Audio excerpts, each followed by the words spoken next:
ભારતે ફરી એકવાર સાબિત કર્યું છે કે તે હવે માત્ર શાંતિપ્રિય દેશ નથી પણ એક મજબૂત અને આત્મનિર્ભર લશ્કરી શક્તિ પણ છે. ઓપરેશન સિંદૂર દ્વારા ભારતે દુનિયાને બતાવ્યું કે તેને હવે વિદેશી શસ્ત્રોની જરૂર નથી.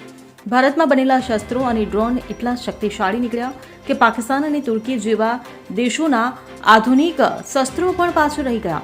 હવે ભારતીય સંરક્ષણ કંપનીઓની ખ્યાતિ વિદેશમાં પહોંચી રહી છે અને પહેલીવાર કોઈ ભારતીય કંપનીને ઇઝરાયલ તરફથી કરોડો રૂપિયાનો ઓર્ડર મળ્યો છે, જે એક ઐતિહાસિક પગલું છે. મળતી માહિતી મુજબ ઇઝરાયલની એક પ્રખ્યાત સંરક્ષણ કંપનીએ ભારતની એનએબી લિમિટેડને $17.52 મિલિયન એટલે કે લગભગ 150 કરોડ રૂપિયાનો ઓર્ડર આપ્યો છે. આ ઓર્ડર ખાસ કરીને 300 કિલોમીટર સુધીની રેન્જ ધરાવતા રોકેટ લોન્ચરના નિર્માણ માટે આપવામાં આવ્યો છે.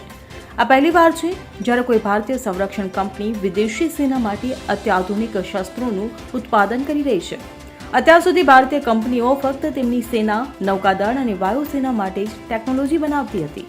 Bureau report CN24 news. હવે જુઓ દેશ દુનિયાની તમામ ખબરો તમારી આંગળીના ટેરવે.